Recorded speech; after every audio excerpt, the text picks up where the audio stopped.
So here's the thing about rockwool that no one really tells you. Starting plants in it is actually really tricky.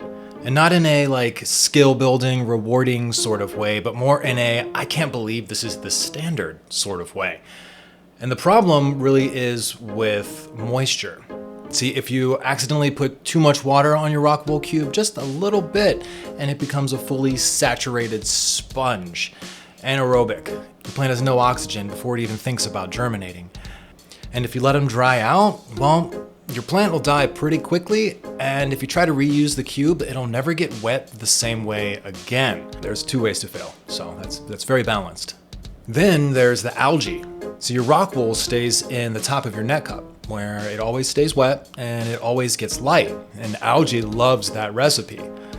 And it's not just unsightly, algae is competing with your plant's root system for nutrients and oxygen. Which, by the way, is a big part of why I use cloning cuffs around my plant inside my net cup, but we'll get to that here in a little bit. The point is that rockwool is a product that requires you to get better in ways that don't make you a better grower. They just make you a better rockwool babysitter. Okay, now let's talk about what rockwool actually is, because I think that most people have no idea. For a really long time, I didn't know myself. Rockwool is made by melting basalt rock and industrial slag, a byproduct of steel manufacturing, at extremely high temperatures, and then spinning it into fibers. If that sounds familiar, it's because it's essentially the same process that we use to make insulation for buildings, which is exactly what rockwool originally was.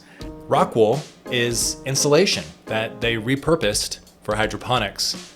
You're growing your plant and building insulation. I just want to get that clear. Now, on top of that, there are tiny little fibers in this, and if you don't use gloves, which I don't use gloves a lot, those fibers will stab you. They'll poke inside of your skin, and you don't really feel them going in, but you feel them later for sure. It's very irritating. Now, if I'm breaking rockwool apart, I do wear a mask, because the dust from this is very hazardous. And when you're done with it, it doesn't go anywhere. Rockwool biodegrades very, very slowly. We're not talking about years, we're talking generations. Every rockwool cube that's ever been made is still in existence somewhere, likely in a landfill somewhere or buried, just waiting for a generation that's not around anymore. Yeah, sounds like a really cool material. So what do I actually use now that I've declared my official war on rockwool? Well, I'm gonna go back to what I used years ago, coir. And I'll tell you why. It's not rockwool bad, coir good, but coir does directly solve all of the problems that rockwool creates. It's almost like it was made for it. Let's start with the moisture.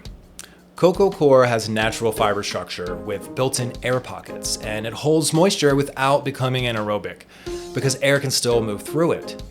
As long as you have proper drainage, you really have to try to overwater coir. It also has a built-in pH buffer. It's forgiving in a way that rockwool simply isn't. And for beginners, that means that you don't have to be so worried about your seedlings starting off. For experts, that means that we can focus more on our plants and not on our substrate. And when it's time to transplant, you can easily take it out of the coir and just wash the roots off. The coir comes off way easier than any other starting soil I've ever used. Coir comes from the husks of coconuts.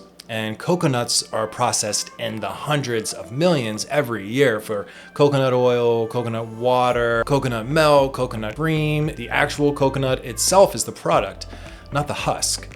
The husk is what gets thrown away. So coir is literally just an agricultural byproduct. There's no additional extraction, no industrial melting process, no harmful chemicals, no harmful minerals, nothing that's gonna poke you, stab you, hurt you at all. And it biodegrades normally. You can just mix it in with soil, you can mix it into a compost pile. It's actually fantastic for composting. Coconut coir will break down and disappear just like it's supposed to. So here's what my full system looks like. Here's how I do everything now. I start off in the seedling tray with my coir.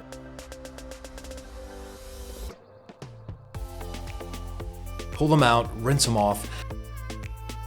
And then I wrap a cloning cuff around them, and I'll either plant them directly into my garden with that cloning cuff holding them into the garden, or I'll put them in a net cup and use the cloning cuff around the top to hold them into the net cup. And sometimes I'll cut the bottom of the net cup to allow the larger roots to come straight through and get into the garden. This way I have no algae, I have no problem from rising moisture, creating transpiration issues, which is a big problem in hydroponics. And I'm not dealing with all of the adverse side effects of rockwool.